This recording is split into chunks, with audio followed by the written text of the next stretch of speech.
زینب علی کے سامنے آسیہ سے بہت اچھا سلوک کرتی اور اس سے نرمی سے پیش آتی اور گھر کے کاموں میں بھی ان کا ہاتھ بٹا دی۔ اس لیے زینب علی کو گھر سے دور بھیجنا چاہتی تھی تاکہ پھر سے وہ آسیہ سے سب کام کروا سکے، لیکن علی نے اپنی ماں زیتون کی بات نہیں مانی۔ وہ کہنے لگا، ماں، ہمارے باس نے ہمیں 10 دن کی چھٹی دی ہے، اس لیے 10 دن تک میں اسی گاؤں میں کام کروں گا۔ علی روزانہ صبح کام پہ جاتا اور شام کو گھر واپس آتا۔ وہ اپنی بیوی اور ماں پر بھی نظر رکھتا تھا، لیکن زیتون کو یہ پتہ نہیں تھا کہ علی ہم پر نظر رکھ رہا ہے۔ جب علی صبح گھر کے کام سے پر نکلتا، تب آسیہ بھی وہاں نزدیک ہی ایک ادارے میں بچوں کو قرآن پڑھانے جایا کرتی تھی، لیکن وہ 1 گھنٹے میں واپس آتی تھی۔ واپس آ کر زیتون اس کو پورا گھر کا کام اور کھیت کا کام سونپ دیتی تھی۔ وہ صبح سے شام تک کام میں لگی رہتی تھی اور بہت زیادہ تھک جاتی تھی، اور دن کو کبھی بھی اس کو آرام کرنے کا ٹائم نہیں ملتا تھا۔ یہ سب علی دیکھ رہا ہوتا تھا کہ کون کھیتوں کا کام کر رہا ہے اور کون گھر کا کام کر رہا ہے۔ جب شام کو علی گھر واپس آتا تھا، اس کی ماں زیتون کہتی تھی، بیٹا، میں کھیت میں کام کر کے بہت تھک گئی ہوں۔ وہ علی کو جھوٹ پر جھوٹ بولتی جا رہی تھی، لیکن جب علی کو سب حقیقت کا پتہ چل چکا تھا، آسیہ کو اپنے ساس زیتون کی باتیں بہت متاثر کرتی، لیکن وہ سب برداشت کر جاتی۔ وہ اپنے شوہر علی کو کبھی کچھ نہ کہتی، کیونکہ اللہ پاک نے اسے صبر اور ایمان سے نوازا تھا۔ علی سب کچھ دیکھ رہا تھا کہ کس طرح سے زیتون کے ذہن میں ایک خاص تصور بسا ہوا ہے۔ عنایا جو کہ ایک امیر گھرانے سے ہے اور شادی میں قیمتی جہیز لائی تھی۔ عنایا بھی پرائیویٹ اسکول میں جاب کرتی ہے اور اپنے پیسوں کا کچھ حصہ زیتون کو دے دیتی ہے، جس کی وجہ سے زیتون اس کی تعریف کرتی ہے۔ اس کے برخاست آسیہ کو، جو کہ غریب گھرانے سے آئی ہے اور وہ بیچاری گھر کے کاموں میں مصروف رہتی ہے، تو آسیہ کے بارے میں منفی باتیں کرتی ہیں۔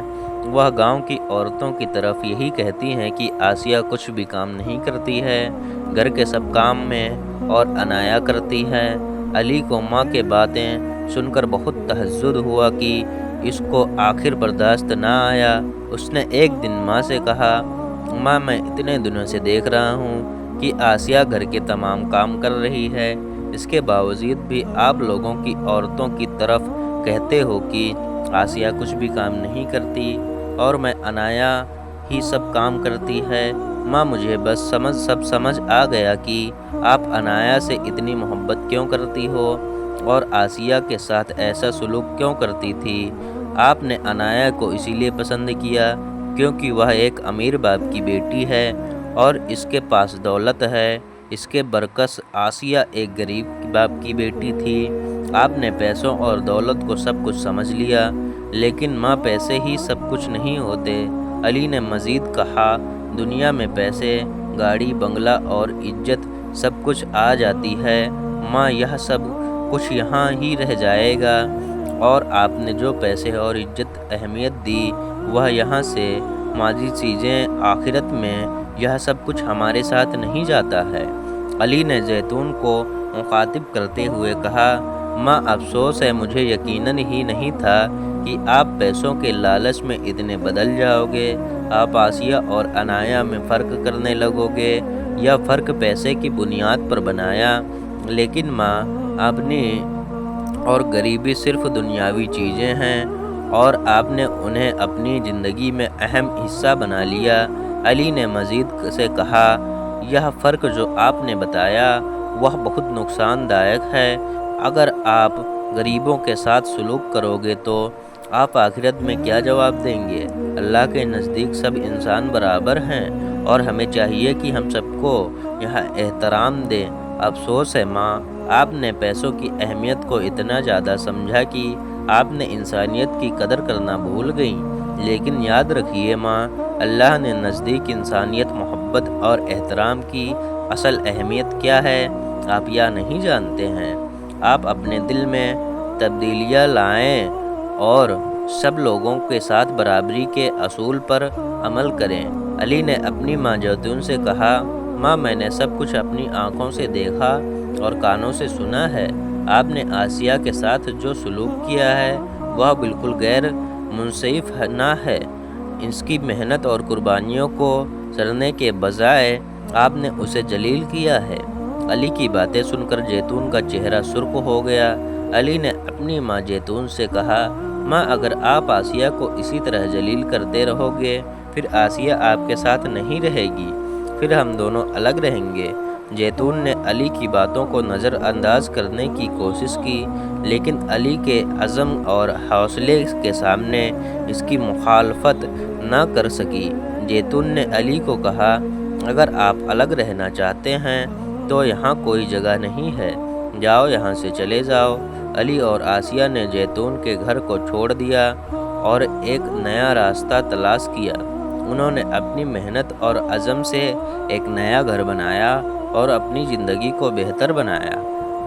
علی نے اپنی بیوی کے ساتھ محبت اور احترام کا برتاؤ برقرار رکھا اور آسیہ نے اپنے نئے گھر میں خوشی اور سکون پایا۔ جیتون کا شوہر بہت پہلے ایکسیڈنٹ کی وجہ سے وفات پا چکا تھا اور اب گھر میں صرف جیتون اور عنایہ موجود ہیں۔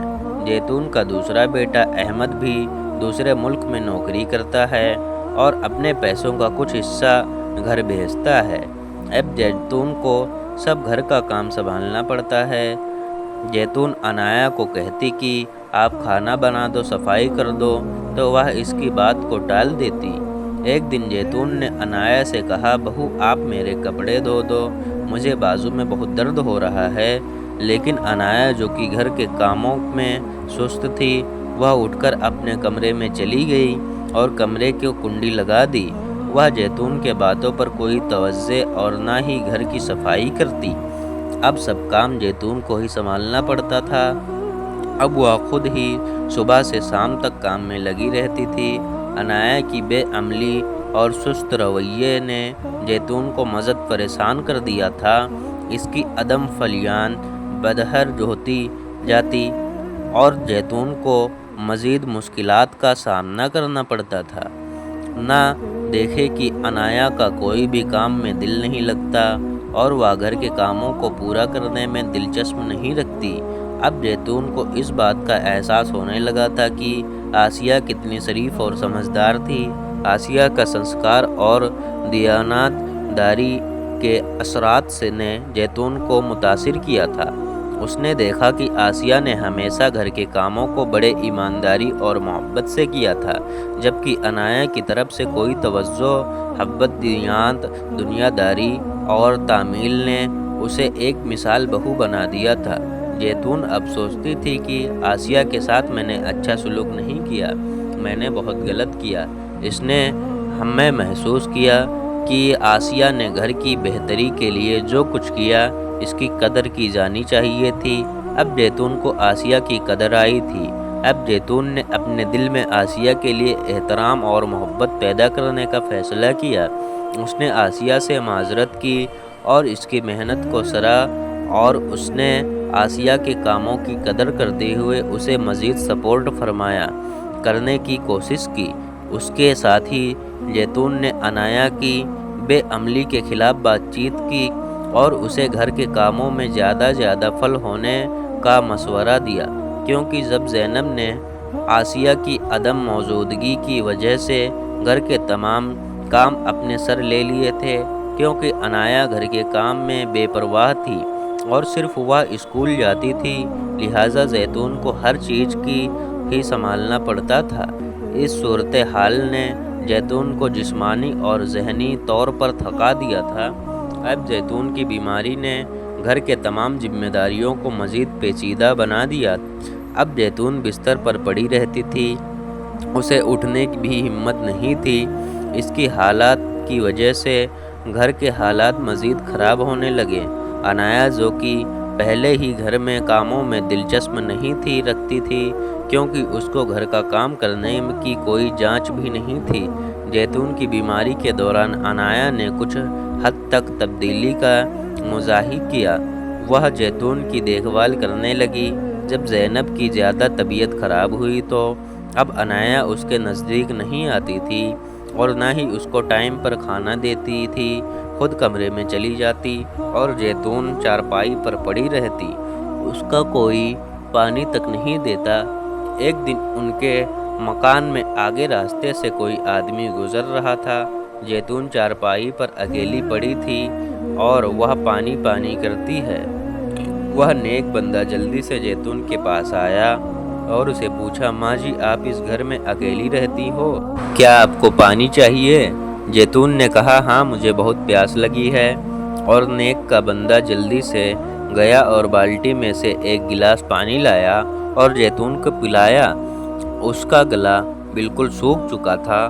اس نیک اللہ کے بندے نے زیتون سے کہا، ماں جی آپ کے ساتھ گھر پر کوئی نہیں رہتا کیا؟ آپ اس گھر پر اکیلی رہتی ہو، آپ کے ساتھ کوئی اور نہیں ہے کیا؟ زیتون نے اس نیک اللہ والے بندے سے کہا کہ میری ایک بہو ہے، پتہ نہیں وہ کہاں چلی گئی ہے، میرے نزدیک بھی کوئی نہیں آتا ہے، اسی حال میں تڑپتی رہتی ہوں، کوئی مجھے پانی تک نہیں دیتا۔ اس نیک اللہ والے بندے نے کہا، کیا آپ کا کوئی اولاد نہیں ہے؟ بوڑھی اماں کہنے لگی، نہیں میرے 2 بیٹے ہیں، وہ اپنے اپنے کام سے دوسرے ملک گئے ہوئے ہیں۔ اس نیک اللہ والے بندے نے زیتون سے کہا، آپ کو اپنے بیٹے میں سے کسی ایک کا نمبر یاد ہے؟ بوڑھی اماں کہنے لگی، میں ایک ان پڑھ ہوں، مجھے زبانی نمبر یاد نہیں ہے، ہاں ایک ڈائری پر دونوں بیٹوں کا نمبر لکھا ہے۔ اس نیک اللہ والے بندے نے کہا، آپ مجھے وہ ڈائری دکھا سکتی ہو؟ بوڑھی اماں نے اس آدمی کو کہا کہ میں نے فلانی جگہ پہ رکھا ہے۔ وہ آدمی گیا اور وہ ڈائری لے آیا اور اس نے ڈائری کھولی۔ اس ڈائری پہ علی اور احمد کا نام تھا۔ اس نیک بندے نے کہا کہ میں علی کو فون لگاؤں یا احمد کو؟ بوڑھی اماں کہنے لگی، علی کو فون لگاؤ، مجھے اس سے بہت ضروری بات کرنی ہے۔ اس نیک اللہ والے بندے نے علی کو فون لگایا اور کہا کہ آپ کی ماں کی طبیعت بہت زیادہ خراب ہے۔ نیک اللہ والے بندے نے زیتون کے ہاتھ فون دیا۔ زیتون نے علی سے بات کی اور اس کو زور سے چیخیں نکل گئیں۔ علی نے اپنی ماں کو روتے ہوئے کہا، ماں کیا آپ بہت زیادہ تکلیف میں ہیں؟ ماں کہنے لگی، نہیں بیٹا، مجھے بس آپ کو دیکھنا ہے، آپ جلدی ہی میرے پاس آ جائے گا، کیونکہ اب زینب کو اپنے بیٹے علی اور آسیہ کی بہت یاد آتی تھی اور اس کو بہت پچھتاوا تھا کہ میں نے ان کو گھر سے نکال دیا تھا۔ علی نے کہا، ماں آپ ٹینشن مت لو، ٹینشن سے آپ کی طبیعت زیادہ خراب ہوگی، میں اور آسیہ کوشش کریں گے بہت جلد آپ کے پاس پہنچنے کی۔ اب علی اور آسیہ گھر واپس آ گئے اور واپس آ کر کیا دیکھتے ہیں کہ زیتون کی حالت بہت بگڑ چکی ہے اور وہ چارپائی پر پڑی ہوئی تھی اور اس کی حالات بے حد خراب تھیں۔ زیتون بہت کمزور اور بیمار تھی، کوئی بھی اس کا خیال نہیں رکھ رہا تھا۔ عنایا جو کہ پہلے ہی گھر کے کاموں میں سستی تھی دکھا رہی تھی، اب زیتون کو وقت پر کھانا نہیں دیتی تھی اور اس کی حالات کی طرف سے بے پرواہ تھی۔ زیتون نے علی کو دیکھتے ہی گلے سے لگا لیا اور آسیہ سے معافی مانگنے لگی۔ آسیہ دل کی بہت صاف تھی اور نیک لڑکی تھی۔ آسیہ زیتون کو کہنے لگی، ماں میں تو آپ کی بیٹی ہوں، بیٹی سے کوئی معافی نہیں مانگتا ہے، آپ میری ماں ہو، ماں کو انسان معاف نہیں کرے گا، میں نے آپ کو سب معاف کر دیا۔ زیتون نے اپنی بیماری کے دوران علی سے معذرت کی کہ علی مجھے بہت افسوس ہے کہ میں نے تمہیں گھر سے نکال دیا، میں نے آسیہ کے ساتھ بہت ظلم کیا ہے، آج اس کی سزا میں بھگت رہی ہوں۔ آسیہ نے ہمیشہ ہم سب کی خدمت کی، لیکن میں نے اسے ہمیشہ نظر انداز کیا۔ آسیہ کے کہنے لگی، ماں جی آپ نے تو ہم سے معافی مانگ لی، ہم نے بھی معاف کر دیا، اب پچھلے سب باتوں کو بھول جاؤ، اب نئے سرے سے ہم زندگی کا آغاز کرتے ہیں۔ آج کے بعد میں آپ کی بیٹی ہوں، علی تو آپ کا بیٹا ہے، ہم دونوں مل کر آپ کی خدمت کریں گے اور ہم یہاں سے اپنے گھر لے جائیں گے۔ زیتون آسیہ کی باتیں سن کر بہت خوش ہوئی اور اسے دعائیں دینے لگی۔ وہ زیتون کو اپنے گھر لے گئے اور وہاں آسیہ نے زیتون کی اچھی طرح پرورش کی آسیہ نے جیتون کو دوائی وقت پر دی، اس کا خیال رکھا اور مناسب کھانا فرمایا کیا۔ آسیہ کی محنت اور محبت سے جیتون کی حالت میں بہتری آنے لگی۔ جیتون کو، جو کہ پہلے ہی آسیہ کے ساتھ سختی اور ظلم کر چکی تھی، اب آسیہ سے بے پناہ محبت کرنے لگی۔ اس کے لیے دل سے دعائیں کی اور اس کے نیک دل کی تعریف کی۔ جیتون نے اپنی زندگی میں آسیہ کی محبت کو بہت بڑی نعمت قرار دیا اور اس کے ساتھ اپنے تعلقات کو بہتر بنانے کی کوشش کی۔ کچھ ہی دنوں بعد جیتون کی طبیعت میں کافی بہتری آئی۔ آسیہ کی دیکھ بھال نے اسے صحت مند میں مدد کی اور وہ دوبارہ سے صحت مند ہونے لگی۔ جیتون نے اللہ کا شکریہ ادا کیا اور آسیہ کے سامنے اپنی غلطیوں کا اعتراف کیا۔ اس نے اپنی ساس سے معذرت کی اور اس کی محبت اور معافی کی طلب کی۔ آسیہ اور علی کی زندگی میں خوشیاں واپس آ گئیں۔ پھر اللہ پاک نے ان کو ایک خوبصورت بیٹی سے نوازا، جو کہ ان کی زندگی میں خوشیوں کا نیا بناؤ تھا۔ اس نئے آنے والے خوشحال اور دور نے ان کی زندگی کو مزید خوشحال بنا دیا۔ 2 سال بعد آسیہ اور علی کی زندگی میں خوشیوں کا سلسلہ جاری رہا۔ جیتون کی صحت مکمل طور پر بحال ہو چکی تھی۔ اب وہ اپنے بیٹے اور بہو کے ساتھ خوشی کے ساتھ رہتی تھی۔ آسیہ اور علی نے اپنی بیٹی کی پرورش بڑے پیار اور محبت کے ساتھ کی۔ جب آسیہ اور علی کی بیٹی 2 سال کی ہو جاتی ہے، اس کے بعد اللہ پاک نے ان کی خوشیوں میں مزید اضافہ کیا اور انہیں ایک خوبصورت بیٹے سے نوازا۔ اس نئی خوشخبری سے آسیہ اور علی کی زندگی کو مکمل کر دیا اور ان کے خاندان کو خوشیوں سے بھر دیا۔ بیٹے کی پیدائش کے بعد آسیہ اور علی کا گھر خوشیوں سے بھر گیا۔ دونوں بچوں کی پرورش اور دیکھ بھال نے ان کی زندگی کو مزید خوبصورت بنا دیا۔ اب علی اور ساس کی زندگی میں خوشیاں، کامیاب اور سکون واپس آ گئے تھے۔ انہوں نے اپنے ماضی کی مشکلات کو پیچھے چھوڑا اور ایک خوبصورت خوشحال زندگی کی طرف قدم بڑھایا۔ ان کے دل اللہ کی رحمت اور برکتوں کے لیے شکر گزار تھے۔ اللہ پاک ہم سب کو نیک ہدایت دے اور نیک اعمال کرنے کی توفیق دے عطا فرمائے، آمین یا رب العالمین۔ یہ آپ سب کو ہماری ویڈیو پسند آئی ہو تو لائک، کمنٹ، شیئر اور سبسکرائب ضرور کریں۔ ملتے ہیں اگلے دن۔